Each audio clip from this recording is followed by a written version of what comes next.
Bueno, y un chiquilín al lado de todos ellos está con nosotros Sebastián García Parra, que nos ayuda en su columna de inteligencia artificial a poner la mañana en camino. Buen día y bienvenido, Seba. Muy buenos días, Ale, ¿cómo andás?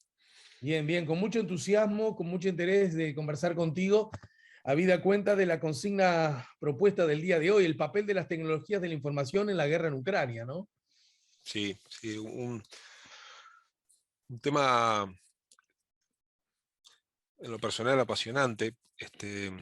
Yo cuando preparaba la columna recordaba, ya hace muchos años, ¿no? La operación Tormenta del Desierto, donde creo yo, si mal no recuerdo, ¿no? Que fue la primera guerra que vivimos en vivo por televisión. Este, Ujú. y esta, y esta guerra es la primera que nos aborda como humanidad con unos niveles de conexión o de hiperconexión nunca vistos.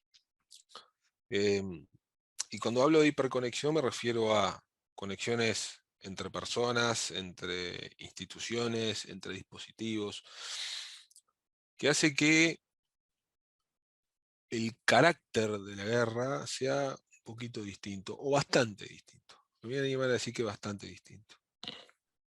Pero, como siempre, todo esto sujeto a las mismas condiciones humanas, ¿no? De siempre.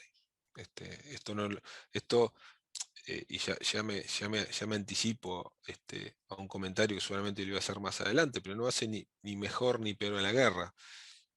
Agrega probablemente otro tipo de armamento y agrega otros tipos de controles y restricciones sobre los países que en este caso están en conflicto. O sea que nada nuevo en cuanto a la conducta humana, eh, nada que no hayan descrito con mucha precisión los viejos filósofos griegos, ¿no? Todo eso sigue igual de vigente. Pero me gustaría repasar, y ahora sí haciendo un análisis más a lo ancho y en profundidad de, lo- de las nuevas, eh, de los nuevos tópicos que están apareciendo en este enfrentamiento. El primero, sin, sin, sin pecar en llover sobre mojado, tiene que ver con la desinformación. De esto se está hablando mucho, pero aquí están apareciendo aspectos que para mí son novedosos. A ver, primera cosa, el hombre siempre mintió, ¿estamos de acuerdo? O sea, desde hace miles de años el hombre miente, o sea, eso no, aquí no ha cambiado nada. Cuando hablamos de desinformación aquí estamos haciendo más que nada referencia a, y cuando hablamos de fake news, estamos hablando de los volúmenes, estamos hablando de la cantidad de personas que de alguna manera forman parte de esa mentira, creen esa mentira, y la toma como parte de la realidad. Eso es muy nuevo, ¿sí? Y de hecho, este concepto tiene pocos años. Esta es la primera guerra que lo toma. O sea, aquí no estoy diciendo que, a ver, que quede claro, no estoy diciendo que haya mentiras puestas arriba de este conflicto, y desde ya digo que lo condeno absolutamente, solo que es un aspecto importante.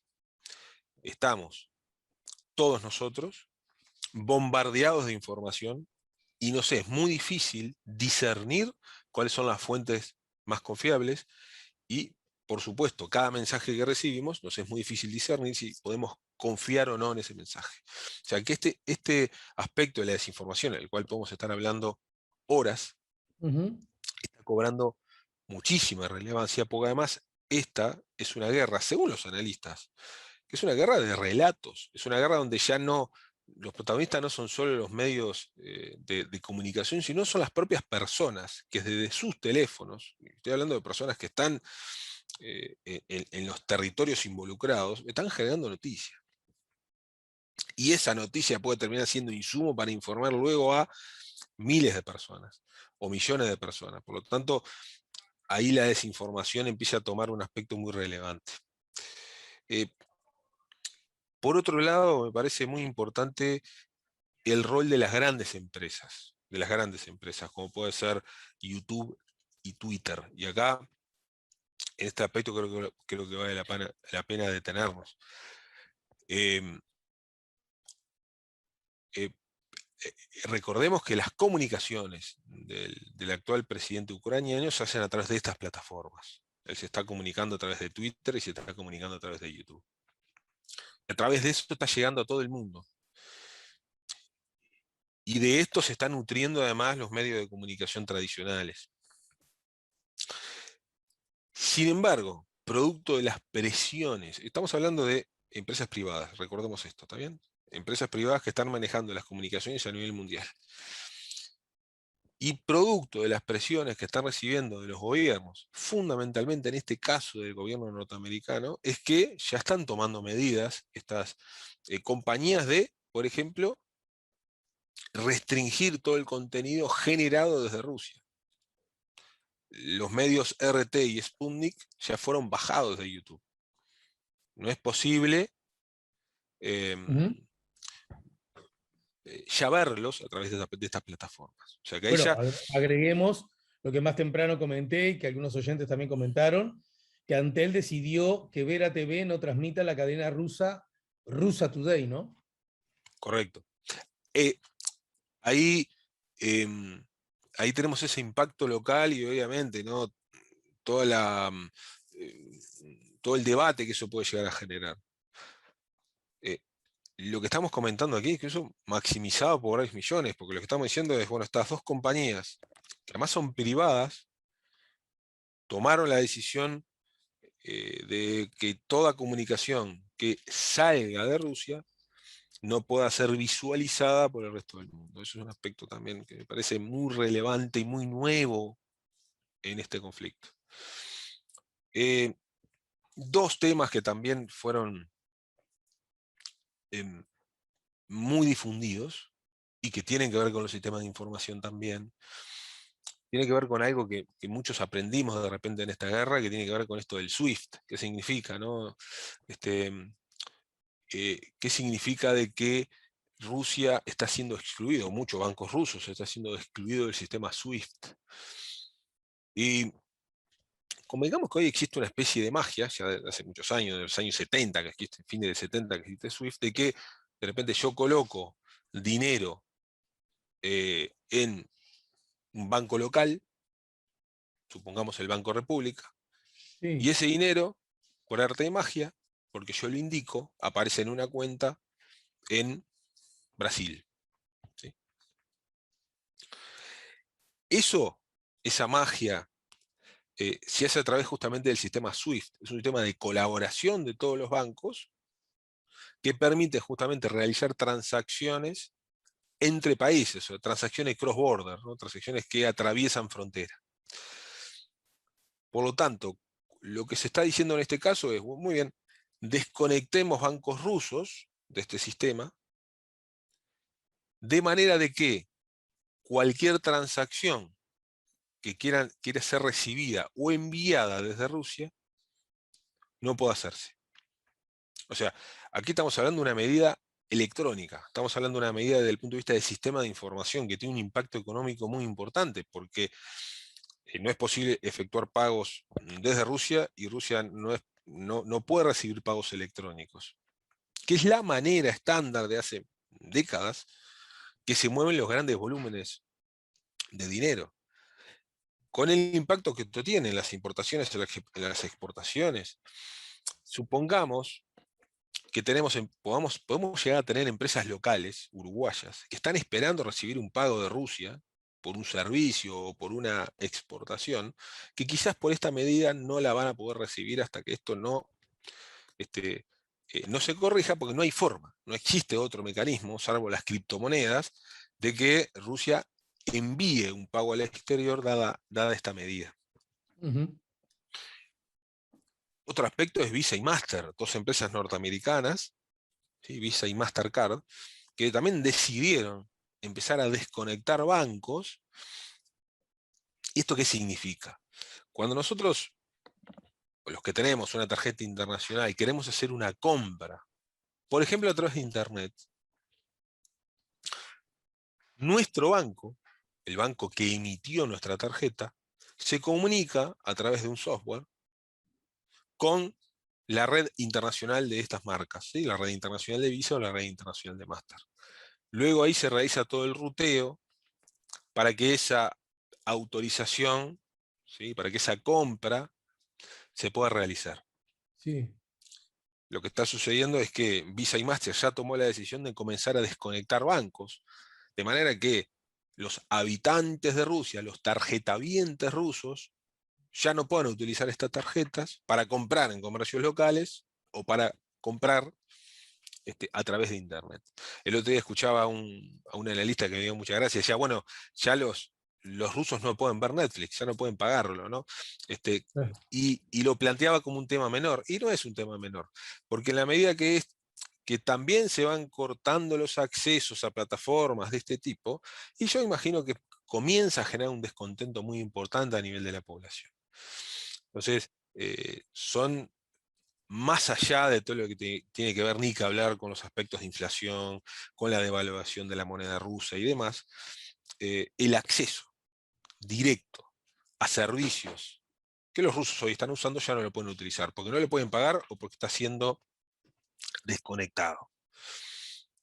Y Ale, y otro aspecto me parece que también fue noticia, y, y me parece muy interesante, es algo que alguna vez mencionamos en un par de columnas, que tiene que ver con Elon Musk, el magnate, dueño de varias empresas, dueño de Tesla, este, dueño de Starlink. Starlink es una empresa, es un proveedor de Internet que funciona básicamente a través de satélites. Elon Musk es propietario de una constelación de satélites, está en el orden de los miles y va a seguir avanzando, Ujú. de forma que cualquier persona en cualquier lugar de la Tierra puede tener acceso a Internet. Y aquí, este episodio que voy a relatar ahora me parece A que ver, muestra el rol de los sistemas de información en, en este conflicto, y es que el ministro de Transformación Digital a través de Twitter le solicitó a Elon Musk, toda comunicación a través de Twitter, por lo tanto comunicaciones que todo el mundo podía ver, apoyo para continuar teniendo conexión a Internet, aunque todavía no está bloqueada la conexión a Internet desde Ucrania, pero ante la eventualidad de que eso suceda, apoyo de su red Starlink para que las personas a través de estos satélites tuvieran acceso a Internet.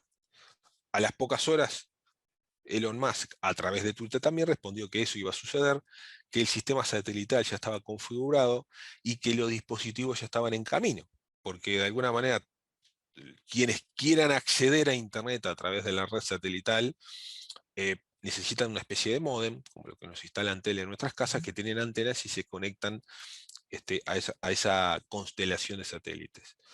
Por lo tanto, acá aparecen dos, em, dos aspectos que parecen muy relevantes. Primero, que toda esa comunicación se hizo a través de Twitter, eh, entre un gobierno y un privado. Y por otro lado, que en muy pocas horas ese privado le comenzó a dar acceso nada más y nada menos que a Internet a todo un país. Eh, y eso también me parece un aspecto absolutamente relevante, porque aquí no hay forma de que el gobierno ruso, salvo que emprenda cuasi una guerra espacial y derribe los satélites de Elon Musk, que corte el acceso a Internet de este país. Por lo tanto, hay varios aspectos más, pero a mí me parecía que lo que tiene que ver con la desinformación, lo que tiene que ver con la potencia que están mostrando las grandes redes sociales para comenzar a cortar contenido proveniente de Rusia, exponer sí, aún más contenido proveniente desde Ucrania. Y de vuelta, no quiero entrar en la polémica si eso es bueno o eso es malo, simplemente es. ¿Está bien? Es lo que está sucediendo. Em, Cómo las grandes multinacionales, los grandes sellos de crédito, ¿sí? O de medios de pago, mejor dicho, están también desconectando a Rusia, tanto SWIFT para lo que es interbancario, como Visa y Mastercard, para lo que son pagos más domésticos, más de personas, ujú, bueno, están tomando partido en esto y están haciendo estragos en la economía rusa. Y ante esto, ¿se pueden generar planes B, C, D? Es interesantísima la pregunta, Ale, porque ¿quiénes son los otros proveedores que de alguna manera pueden eh, sustituir algo de lo que aquí está pasando, ¿no? Eh, y no está del todo claro. Al sistema SWIFT no hay muchas alternativas, es una realidad. Quien tiene potencia como para ofrecer sistemas de información, redes sociales, contenido en línea, es China. Hoy China se posiciona en el mundo como la otra gran potencia.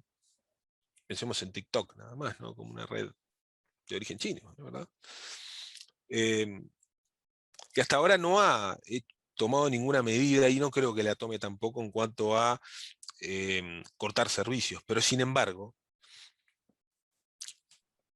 hoy no existen sustitutos que, ¿sí?, apretando un botón, permitan que las transacciones económicas se sigan haciendo de manera adecuada, que eh, el contenido que se está generando, el contenido informativo y el contenido lo está generando los habitantes rusos, salgan hacia afuera, tampoco, eso parece ser tan factible.